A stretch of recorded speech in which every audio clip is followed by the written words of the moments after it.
네, 시청자 여러분 반갑습니다. 뉴스 더 개벽입니다. 세계 곳곳에서 발생한 개벽 뉴스를 알려드립니다.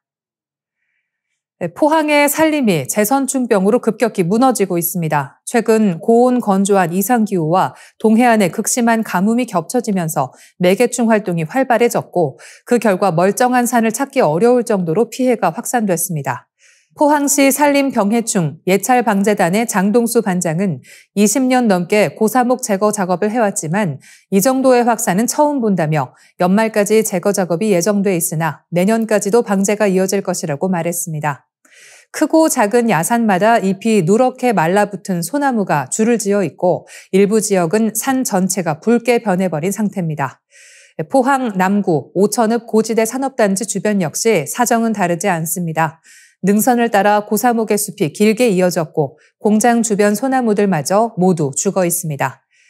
국내 제선충병은 1988년 부산 금정산에서 처음 발견됐습니다. 길이 1mm에 불과한 제선충은 솔수염 하늘소나 북방수염 하늘소에 기생하며 나무에 생긴 상처를 통해 침투합니다. 감염된 소나무는 불과 6일 만에 잎이 처지고 30일이면 완전히 붉게 변하며 말라 죽습니다. 국회 농해수위 김선교 의원이 공개한 자료에 따르면 최근 5년간 제선충병 피해 소나무는 전국적으로 413만여 그루에 달했습니다. 그중 경북이 186만여 그루로 전체의 절반 가까이를 차지했습니다. 경남, 울산, 대구, 경기 등이 뒤를 이었으며 경북 내에서는 특히 포항이 심각했습니다. 이 포항은 지난 5월 기준 피해 고사목이 30만 그루를 넘어섰고 29개의 읍면동 대부분에서 피해가 발생했습니다. 포항은 울산 울주군, 경북 경주 안동, 경남 밀양과 창녕 등과 함께 산림청이 지정한 극심 지역으로 꼽힙니다. 이들 지역은 소나무림 면적이 넓고 목재 이동이 빈번한 데다 기후 변화로 매개충 활동 기간까지 길어져 피해가 커졌습니다. 포항시는 피해목 제거뿐 아니라 담별 작업, 소굴락 모두 배기 등 다양한 방제를 시도하고 있지만 지자체 단독 대응에는 한계가 있습니다. 전문가들은 기후변화 대응과 더불어 중앙정부 차원의 인력, 예산 지원이 절실하다고 지적합니다. 현재의 추세라면 경북 동해안 일대의 산림 생태계는 장기적인 회복이 불가능할 수 있다는 경고까지 나오고 있습니다. 최근 5년간 제선충병 방제를 위해 4천억 원에 가까운 예산을 쓰고 있지만 피해가 계속 증가하고 있습니다. 소나무 고사를 막지 못하면 경관 훼손은 물론 산불 위험과 생태계 붕괴로 이어질 수 있어 국가적 차원의 대책 마련이 시급합니다. 중국발 해킹이 전 세계 통신사를 무차별적으로 겨냥하면서 시한폭탄이 되고 있습니다. 최근 KT 무단 소액 결제 사건의 피의자가 중국에 윗선이 있다고 진술하면서 단순한 금전 범행을 넘어선 정치적, 안보적 공격이라는 우려가 커지고 있습니다. 실제 업계와 학계는 국내에서 잇따른 통신사 침해 사건의 배후로 중국 해커 그룹을 지목했습니다. 지난 4월 대만 보안업체 팀T5는 중국과 연계된 APT 해커들이 VPN 취약점을 통해 한국을 포함한 여러 국가 통신사에 침투했다고 발표했고 SKT의 유심 정보 유출도 같은 맥락에서 발생했습니다. 8월에는 미국 보안 전문지 프렉이 KT, LG U+, 외교부, 국방방첩사령부 정보 탈취 역시 중국 소행 가능성을 제기했습니다. 고려대 연구팀 역시 북한이 아닌 중국발 공격으로 무게를 두고 있습니다. 이 문제는 한국에 국한되지 않습니다. 블룸버그 보도에 따르면 중국 해커 조직 솔트타이프는 지난해부터 미국 주요 통신사 9곳의 시스템에 장기간 잠복했고 이 과정에서 도널드 트럼프 대통령을 비롯한 미국 고위 당국자와 정치인의 통신 기록까지 탈취한 것으로 드러났습니다. 월스트리트 저널은 중국 해커들이 단순한 개인정보 절도가 아니라 미중 패권전의 최전선에 나선 군사 전력으로 변모했다고 분석했습니다. 캐나다도 같은 유형의 공격을 받았습니다. 캐나다 사이버 보안센터는 지난 6월 자국 통신사를 겨냥한 공격 배후로 솔트타이푼을 지목했습니다. 공격 대상은 정치 활동과 연계된 인물들의 통신 데이터였던 것으로 조사됐습니다. 전문가들은 이번 사태가 단순 범죄 차원을 넘어 국가 전략 데이터를 겨냥한 정치적 공격으로 보고 있습니다. 특히 잠복 기간이 길고 투자 대비 금전적 이익이 미미한 공격 패턴은 정치 목적의 해킹임을 방증한다는 설명입니다. 따라서 단순히 민관 합동조사 수준에 머물 것이 아니라 국가정보원과 국가안보실이 주도하는 국가사이버위기관리단 중심의 전면적인 조사가 필요하다는 지적이 나옵니다. 고려대 김승주 교수는 한국도 미국과 캐나다처럼 정부 고위 관계자 통신 내역까지 조사해야 한다며 사이버 해킹은 국가안보 차원의 위협으로 국가사이버위기관리단이 주도해 국가 전체를 일제히 점검해야 한다고 강조했습니다.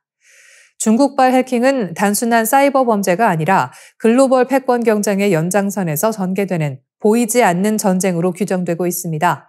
한국 역시 그 최전선에 놓여 있다는 점에서 긴급한 대응 체계가 요구되고 있습니다. 피곤할 때 무심코 흥얼거리는 콧노래가 과학적으로 피로 해소와 스트레스 완화에 효과가 있다는 연구 결과가 나왔습니다.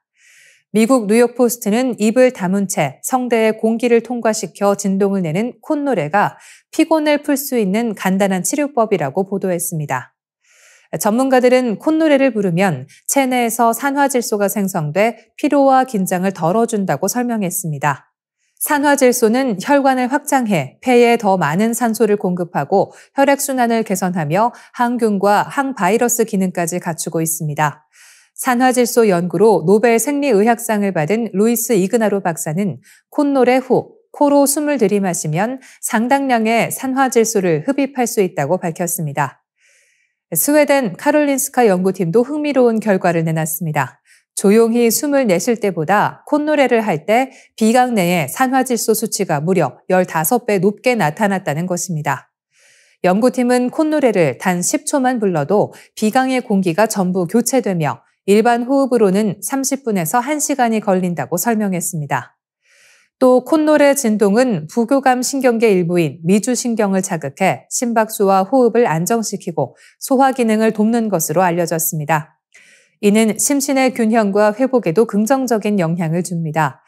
전문가들은 콧노래뿐만 아니라 코호흡 자체가 폐 건강을 지키는 중요한 습관이라고 강조합니다.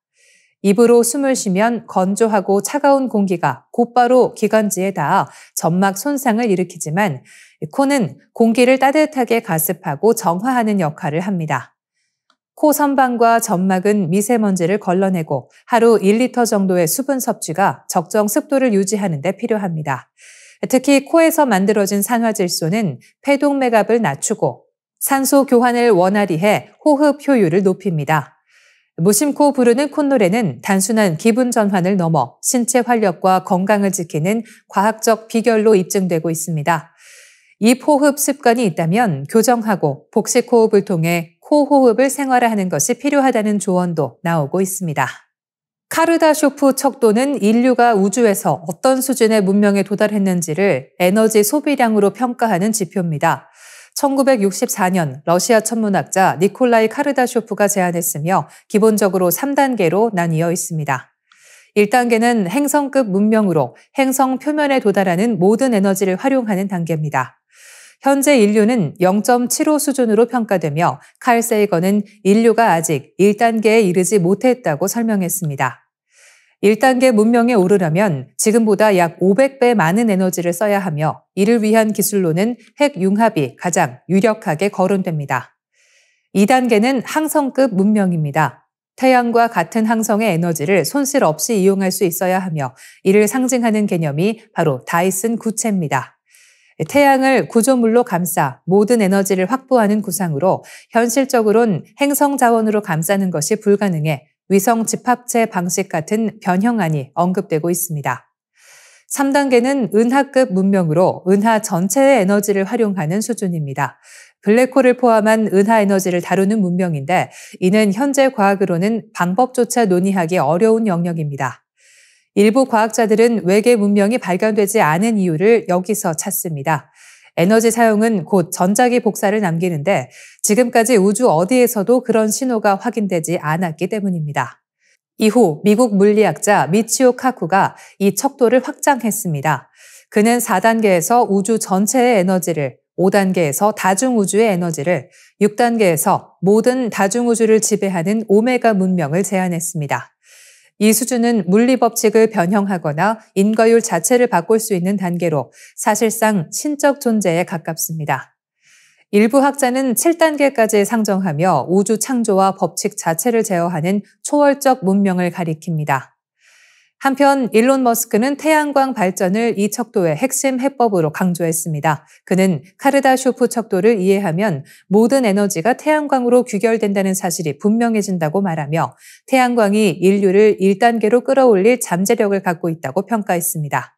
즉, 카르다쇼프 척도는 단순한 에너지 활용 지표를 넘어 인류가 미래에 어떤 기술적, 문명적 경지에 이를 수 있는지를 보여주는 우주적 상상력의 지도라 할 수 있습니다. 아시아에서 이집트보다 수천 년 앞서 사망자를 미라로 보존했다는 충격적인 연구 결과가 발표됐습니다. 국제공동연구진은 중국, 베트남, 인도네시아 등 동남아시아 일대의 고고학 유적에서 출토된 50여 구의 인고를 분석한 끝에 최대 1만 4천 년 전부터 인위적인 미라화가 진행됐다는 사실을 확인했습니다. 이는 인류 역사상 가장 오래된 미라의 증거로 평가됩니다. 호주 국립대, 베이징대, 도쿄대 등이 참여한 연구팀은 고대인들이 사망자를 웅크린 자세로 묶어 저온 화염과 연기에 장기간 노출시키는 방식으로 시신의 수분을 제거했다고 밝혔습니다. 이른바 훈연 미라화 기법입니다.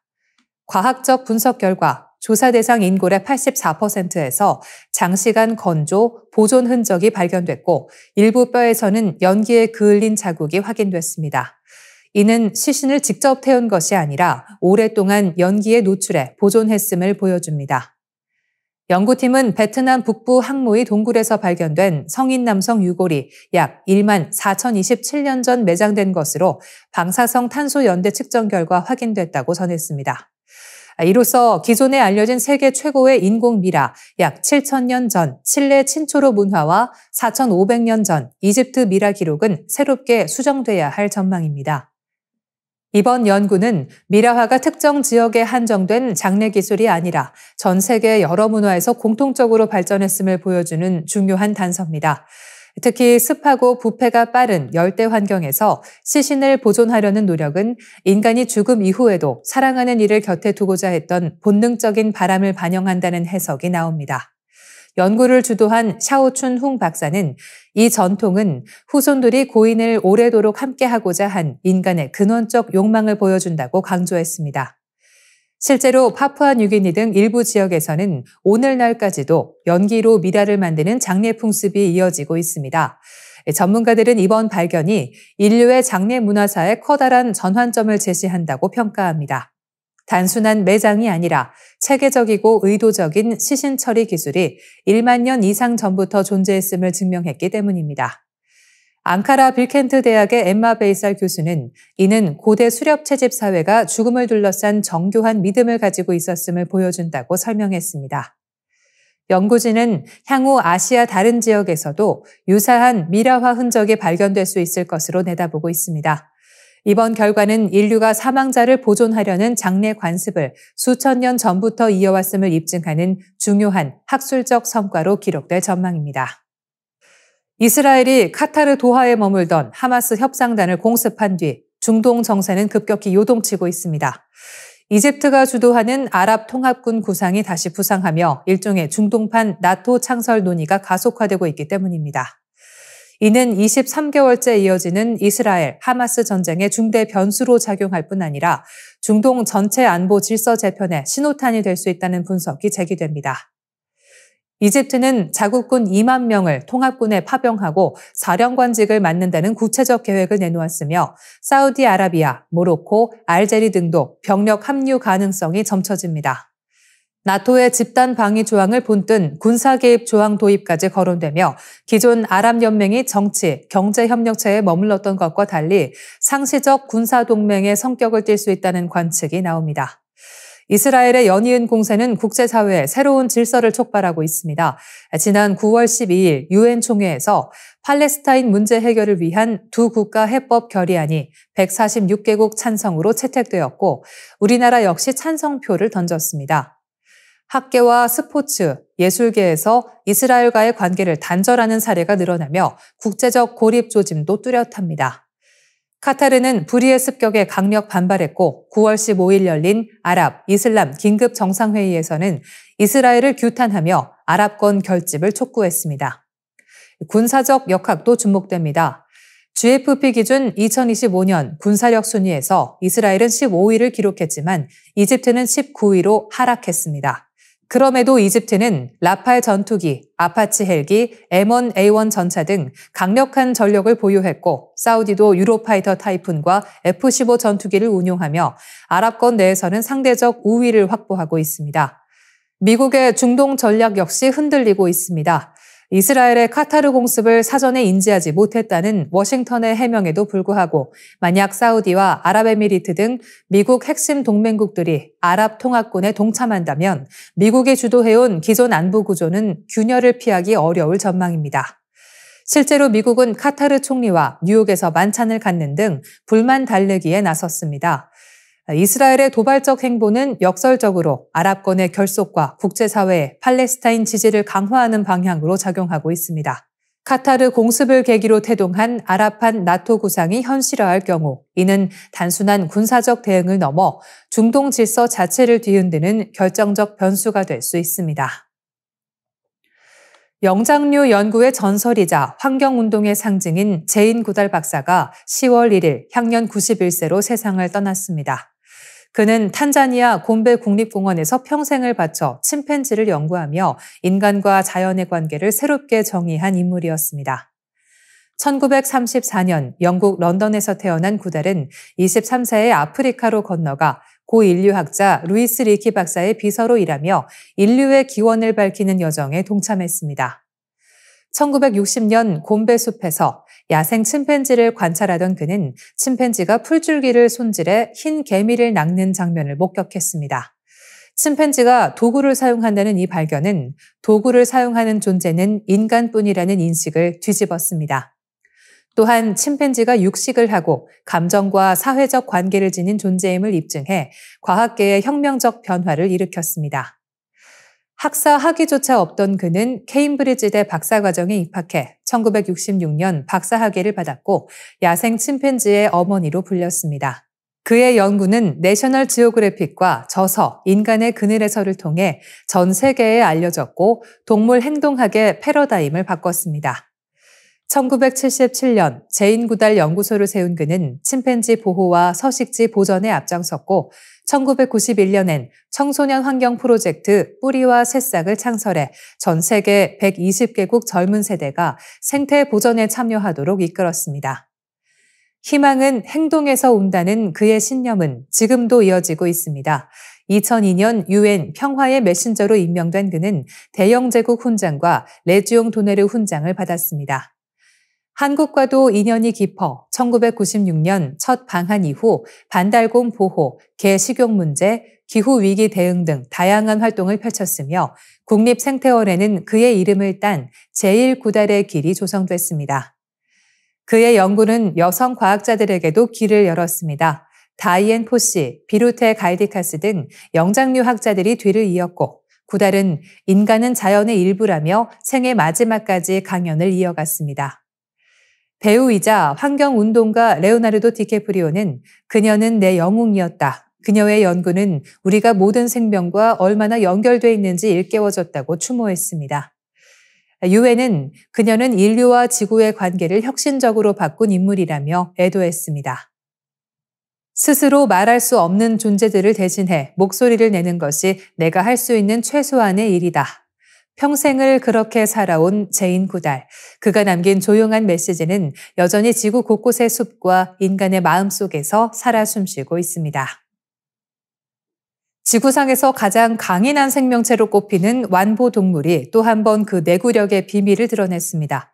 물곰, 곰벌레로도 불리는 이 생명체를 최근 중국 베이징 생명체학 연구소 연구진이 이들의 방사선 내성 메커니즘을 분자 단위로 밝혀내며 인류 생명공학 연구에도 새로운 길을 제시했습니다.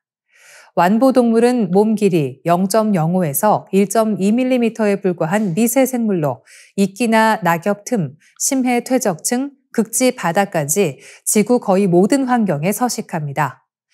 1773년 발견된 이후 전 세계에서 1,500여 종이 확인됐습니다. 최근 극한 환경에서도 생존하는 능력이 속속 밝혀지면서 과학계의 스타 생물로 부상했습니다. 이들의 생존 비결은 툰이라 불리는 극단적 휴면 상태입니다. 수분이 거의 없는 환경이 닥치면 완보동물은 몸을 오므려 표면적을 줄이고 내부 대사를 0.01% 수준으로 낮춥니다. 세포 내에서는 구조를 안정화하는 특수 단백질이 생성돼 세포막과 단백질이 손상되지 않도록 보호합니다.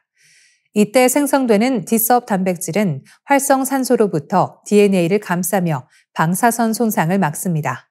실제로 디섭을 인간 세포에 이식하자 DNA 손상이 약 40% 줄어든 것으로 확인됐습니다. 2007년 유럽 우주국은 완보 동물을 러시아의 무인 우주선 포톤 M3에 실어 12일간 지구 궤도에 올렸습니다. 진공 상태와 자외선, 극저온, 우주 방사선에 그대로 노출된 완보 동물들은 귀환 후에도 살아남았고 일부는 번식까지 했습니다. 이후 과학계에서는 완보 동물은 우주 생존이 가능한 최초의 지구 생명체라는 찬사가 쏟아졌습니다. 최근 중국 장링창 교수팀은 신종 완보 동물 힙시비우스 헤나넨시스를 대상으로 감마선 실험을 진행했습니다.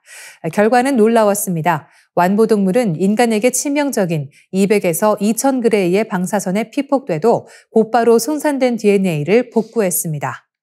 핵심은 TRID1 단백질이었습니다.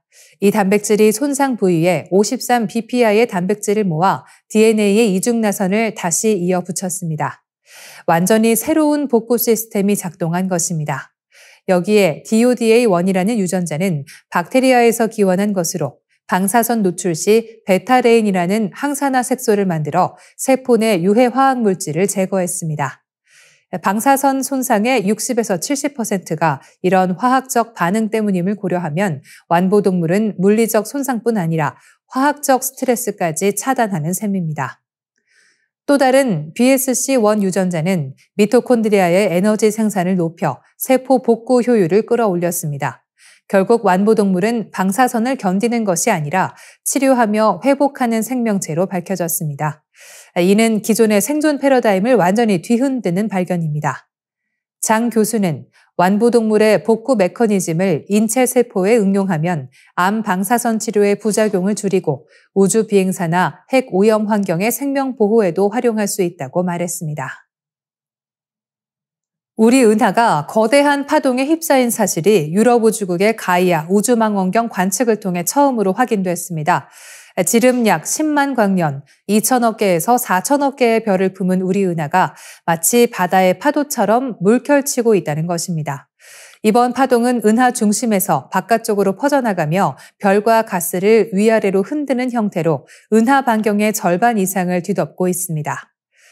천문학자들은 2만여 개 젊은 별들의 위치와 운동을 3차원으로 분석한 결과 은하 중심에서 외곽으로 이어지는 계통적 움직임, 즉 거대한 동심원 파동을 포착했다고 밝혔습니다. 파동의 높이는 약 600광년, 길이는 3만에서 6만 5천 광년에 이르며 별들은 마치 바다의 물 분자처럼 위로 솟구치며 바깥으로 나아갔다가 아래로 가라앉으며 안쪽으로 되돌아오는 운동을 반복하는 것으로 나타났습니다. ESA는 이번 현상을 우리 은하 내부 중력 균형이 일시적으로 흔들리며 형성된 거대한 은하파로 추정했습니다. 주된 가설은 오래전 우리 은하가 작은 외소 은하를 흡수하는 과정에서 생긴 충격파라는 것입니다. 중력 교란이 은하 원반을 흔들며 파동을 남겼을 가능성이 크다는 분석입니다. 천문학자들은 또한 우리 은하 외곽에서 지나간 위성 은하의 통과 혹은 암흑물질 덩어리의 중력 간섭도 원인일 수 있다고 보고 있습니다. 이번 발견은 2019년 보고된 레드클리프 파동보다 훨씬 거대한 규모입니다. 레드클리프 파동은 약 9천 광년에 걸친 성간 가스 띠 구조로 오리온 자리 8 부근에서 별이 활발히 태어나는 지역을 따라 형성돼 있습니다. 그러나 이번에 확인된 파동은 그보다 최소 3.5배 이상 길고 은하 중심으로부터 훨씬 먼 외곽에 자리하며 우리 은하 전체의 절반 가까이를 뒤덮고 있습니다. 토리노 천체물리학 연구소의 엘로이사 포지오 연구팀은 가이아 데이터로 1만 7천 개의 젊은 거성과 3,400개의 변관성을 분석한 결과 이 파동이 단순한 굴곡이 아니라 실제로 동심원 형태의 운동이라는 점을 밝혀냈습니다. 별들은 파동 꼭대기에서 위와 바깥 방향으로, 골짜기에서는 아래와 안쪽으로 움직이며 회전하는데 이는 바다 파도 속 물 입자의 원운동과 흡사하다는 것입니다. 연구진은 이번 발견은 은하 원반이 정적인 평면이 아니라 끊임없이 진동하는 살아있는 구조임을 보여준다고 평가했습니다. 은하의 불룩한 중심부와 S자 형태의 비틀림, 그리고 곳곳의 별 형성 파동이 모두 중력과 시간의 흐름 속에서 서로 얽히며 우리 은하를 숨쉬는 생명체처럼 만든다는 것입니다. 아직 원인은 미스터리로 남아 있습니다. 그러나 과학자들은 이번 연구가 우리 은하의 형성사와 진화 과정을 푸는 결정적 단서가 될 것으로 보고 있습니다. 130억 년 역사를 지닌 우리 은하의 심장부에서 시작된 이 거대한 파동은 은하가 단순한 항성의 집합체가 아니라 끊임없이 변화하는 우주 생명체임을 다시 한번 보여주고 있습니다. 네, 이상으로 뉴스 더 개벽 마치겠습니다. 시청해주셔서 고맙습니다.